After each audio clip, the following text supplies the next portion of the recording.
சென்னை திருவல்லிக்கேணியில் திகைக்க வைக்கும் தஸ்தகீர் சாஹிப் தர்காவின் திகில் வரலாறு.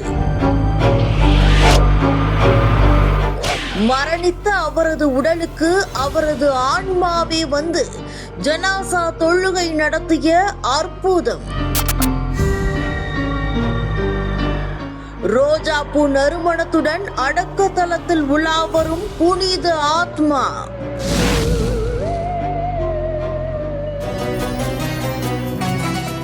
எல்லாம் வல்ல இறைவனின் கருணை, அருள், வல்லமை மற்றும் அவனது அடையாளங்கள், அற்புதங்கள், அதிசயங்கள் அனைத்தும் மங்காமல் பிரதிபலித்து நின்று இவ்வுலகில் பறைசாற்ற வைப்பது கோவில்கள், சித்தர்கள் வாழும் ஜீவ சமாதிகள் மற்றும் மகான்கள் அடங்கப்பட்டுள்ள தர்காக்களில்தான்.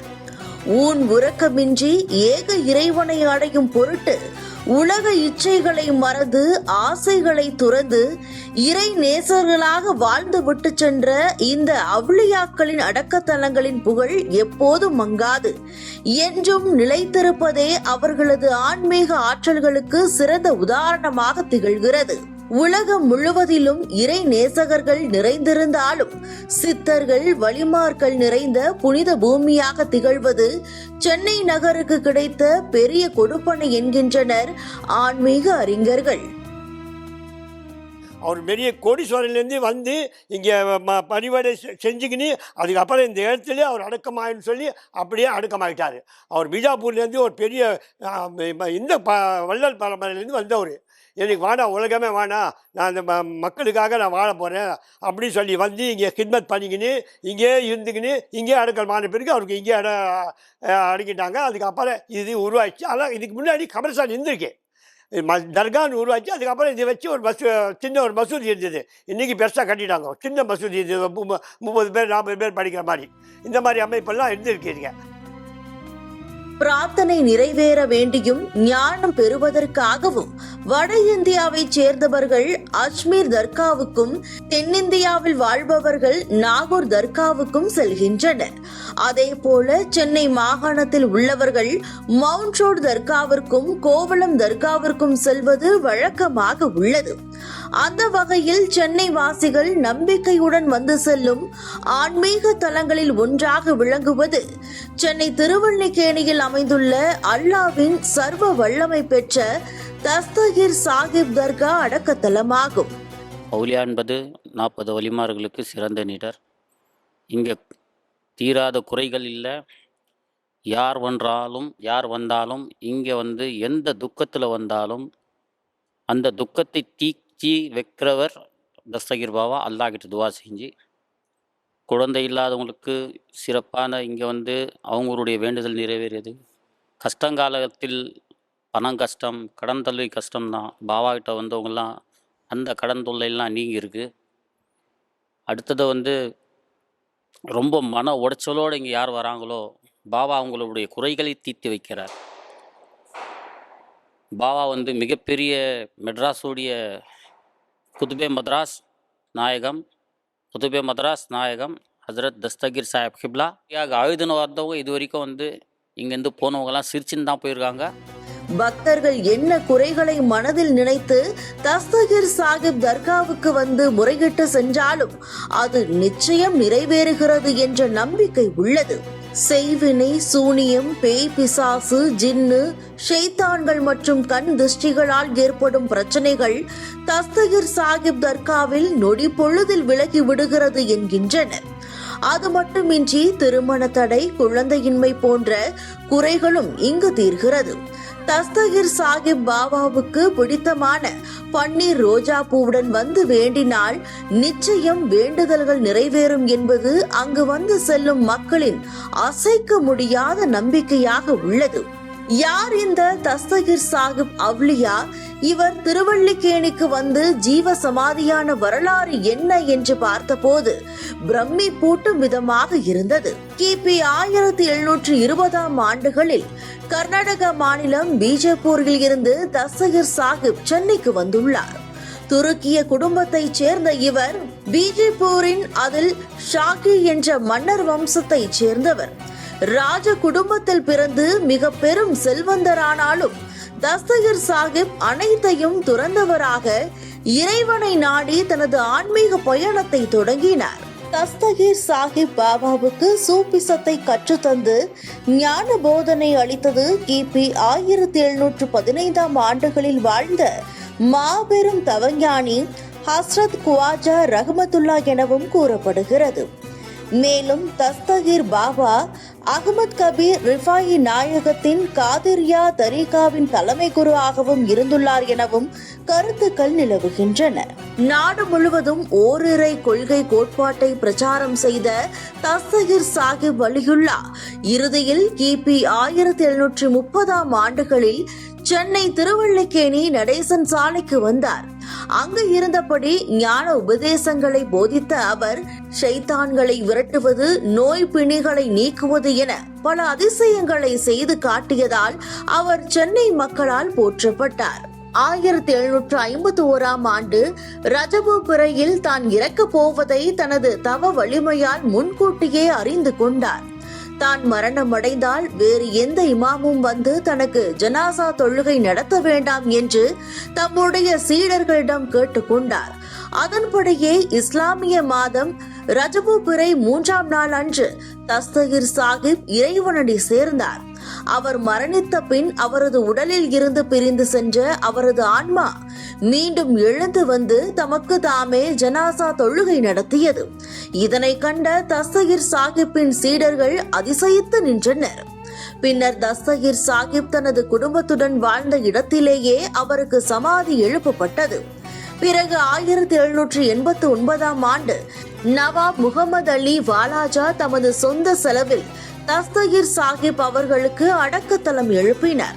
சென்னை திருவல்லிக்கேணி நடேசன் சாலையில் இருந்து ராதாகிருஷ்ணன் சாலையில் இருக்கும் சிட்டி சென்டருக்கு மிக அருகாமையில் இந்த தர்கா அமைந்துள்ளது.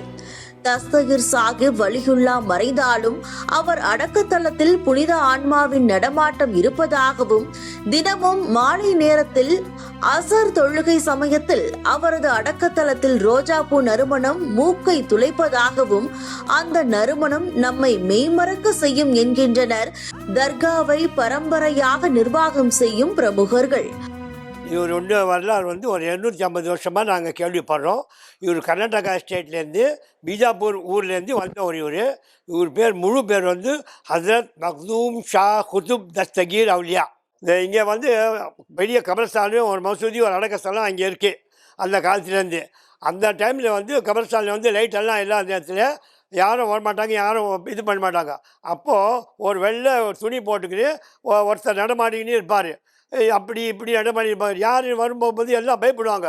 அப்புறம் அங்கே இருந்து போய் இங்கே வருவார், இங்கேருந்து போய் அங்கே வருவார்.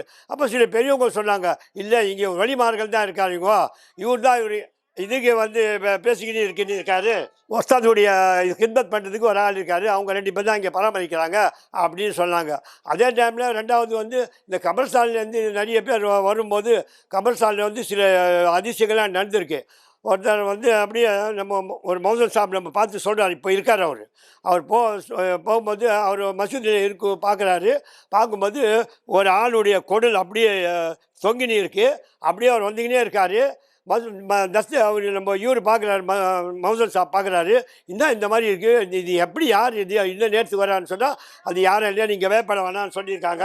அதனால தான் யார் அப்புறமேல் அவர் வந்து பார்க்கும்போது அவரும் மறைஞ்சிட்டார், இவரும் இப்படி உள்ளே வந்துட்டார். இவர் உள்ளே கதவை முடிக்கிறாரா. அதுக்கு பிறகு தான் அவர் எல்லாத்துக்கும் சொன்னார், இந்த மாதிரி நான் பார்த்தேன் சொல்லி. அப்போ சில பேர் எங்கள் மாமானுக்கெல்லாம் இருக்கும்போது தாய்மாமனுக்கு அவங்க சொன்னாங்க, இதெல்லாம் நடக்கிறது சகஜம்தான், இது நடக்கிறது சகஜம்தான். அதனால தான் அது உங்களுக்கு சும்மா தெரிய வச்சுருக்காரு, நீங்கள் ரொம்ப நாளாக இருக்கிறதுக்காக அவருடைய கராமத்தி இந்த மாதிரி இருக்குது. நிறைய பேருக்கு நிறைய விஷயங்கள் செஞ்சுருக்காரு. அந்த நறுமணத்தை தஸ்தகிர் பாபா தர்காவுக்கு வழக்கமாக செல்கிறவர்கள் உணர்கின்றனர்.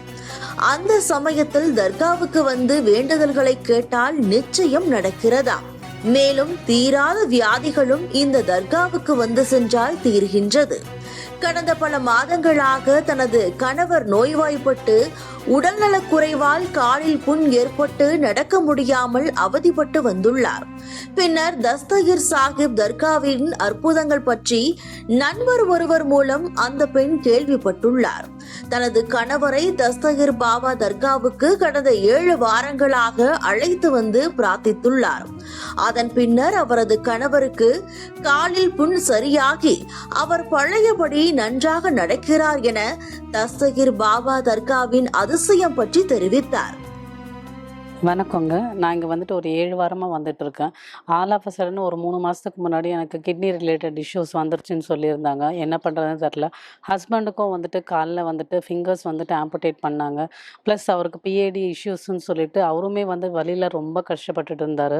எனக்கு தெரிஞ்ச ஒரு ஃப்ரெண்டு மூலயமா இங்கே வர சொன்னாங்க. இங்கே வந்ததுக்கப்புறமா தஸ்தகிர் பாபா கிட்ட வந்ததுக்கப்புறமா எனக்கு இம்ப்ரூவ்மெண்ட் நல்லா தெரியுது.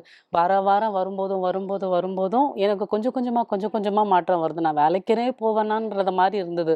எனக்கு முதல்ல ஒரு ஜூன் மாதம் வந்துட்டு என்னால் இனிமேல் வேலைக்கே போக முடியாது போல இருக்கு.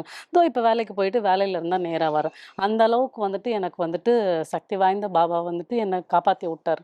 இப்போவும் காப்பாற்றிட்டு தான் இருக்கிறாரு. ஹஸ்பண்டுக்கும் அதே மாதிரி தான் காப்பாற்றிட்டு இருக்காரு. அதனால நாங்கள் 2 பேரும் வந்துட்டு வாரம் வியாழனானா இங்கே வந்துட்டு தான் சரி தஸ்தகிர் பாபா போனால் நல்லாயிருக்கும்னு சொன்னாங்க. அதனால் ரெகுலராக வந்துன்னு இருக்கோம். அதனால் எவ்வளவோ பெட்டர். எனக்கு ரொம்ப கஷ்டம். எனக்கு 8-9 மாதம் வரைக்கும் என்னால் நடக்க முடியாது. ஆப்ரேஷன் பண்ணி லெஃப்ட் கால் விரல்லாம் எடுத்துட்டாங்க எனக்கு. அதனால் என்னால் வந்து அந்த கால் வந்து இன்னும் க்யூர் ஆகலை. எவ்வளோ பெட்டர் க்யூர் ஆகின்னு வருது எனக்கு. அது இல்லாமல் என் கை ரைட் ஹேண்டில் கூட பிளட் சர்க்குலேஷன் இல்லை. அது ஒரு ப்ராப்ளம் இருக்குது. பாபா கிட்ட வந்தப்போ எவ்வளோ பெட்டர். நாங்கள் நிம்மதியான லைஃபு இப்போ ஒரு வருஷமாக ரொம்ப கஷ்டப்பட்டவங்க இப்போ எவ்வளோ பெட்டரு நான் என்னை பொறுத்த வரலாம். அதே போல மற்றொரு பெண் தனக்கு திருமணமாகி நீண்ட நாட்களாக குழந்தையின்றி அவதிப்பட்டு வந்துள்ளார். பின்னர் தஸ்தகிர் பாபா தர்காவுக்கு வாரந்தோறும் வியாழன் மற்றும் ஞாயிற்றுக்கிழமைகளில் வந்து மனமுருகி தனது குறையை தெரிவித்துள்ளார். சில மாதங்களிலேயே அவர் கருவுற்று அழகான பெண் குழந்தையை பெற்றெடுத்துள்ளார். அதிசயத்து போன அந்த பெண் தஸ்தகிர் பாபாவின் பிரார்த்தனை கிருபையால் தனக்கு அல்லாஹ் குழந்தை வரம் தந்ததாக கூறுகிறார். மேலே போடுறாங்களே துணி, அது ஒண்டி நான் போட்டேன். பூவோட சதர் போட்டேன், அவ்வளோதான். நான் வந்துருந்தா இருக்கிறேன். வாரம் வந்துருந்தா இருக்கிறேன். ஒரு வாரம் தான் தவறும் எனக்கு. வாரம் வந்து நிற்கிறேன். ஒரு 5 வாரம் வந்திருந்தேன். அதுக்கப்புறம் குழந்தை உண்டாச்சு. தஸ்தகிர் சாஹிப் தர்காவில் இன்னொரு அற்புதமான விஷயம் ஒன்று அங்கு பொக்கிஷமாக பாதுகாக்கப்பட்டு வருகிறது. நபிகள் நாயகத்தின் பேரர் ஹசன் ரலியல்லா அன்ஹு அவர்களது திருமேனி தாடியில் உள்ள முடி மற்றும் சூபி நாயகம் அஹ்மத் கபீர் ரிஃபாயி ஆண்டவர்களின் திருமுகத்தில் உள்ள மீசை முடி ஆகியவை வைக்கப்பட்டுள்ளது. அந்த இடத்திலும் பக்தர்கள் சென்று முத்தமிட்டு வணங்கிவிட்டு செல்கின்றனர். ஆசார் ஷெரீப்னா இமாம் ஹசைன் ஹுசேனோடைய அவங்களுடைய முடி. அடுத்தது வந்து அவங்களுடைய படே பீர் சர்க்காரோடைய அவங்களுடைய முச்சி. இது ஆமாம், பீர் சர்க்காரோடைய முச்சி. அவ்வளோதான். அடுத்தது வந்து சிறப்பாக எல்லாம் வந்து யார் வந்தாலும் பாபா எல்லா குறைகளையும் தீர்த்து வைக்கிற அல்லாஹ்ட்ட துஆ செஞ்சு. தஸ்தகிர் சாஹிப் வலியுல்லாவின் நினைவு தினமான ரஜபு பிறை 3ஆம் நாள் அன்று வருடாந்திர கந்தூரி விழா விமர்சையாக ஆண்டுதோறும் நடக்கிறது. அவ்லியாக்கள் என்றும் இறைநேசகர்கள் இந்த மண்ணுலகை விட்டு மறைந்தாலும் அவர்கள் மண் அறைகளில் ஜீவசமாதி நிலையில் இருந்தபடி தன்னை நாடி வருபவர்களுக்கு இறைவனிடம் மன்றாடி பிரார்த்தித்து அவர்களது கோரிக்கைகளை நிறைவேற்றி தருகின்றனர். இறைவன் தங்களுக்கு அளித்த சர்வ வல்லமை கொண்டு இந்த உலகம் உள்ளவரை இந்த அவ்லியாக்கள் தங்களது பக்தர்களுக்கு அருள்பாலிக்கின்றனர் என்பதுதான் அடக்க தலங்களுக்கு வந்து செல்லும் பக்தர்களின் மறுக்க முடியாத நம்பிக்கையாக உள்ளது.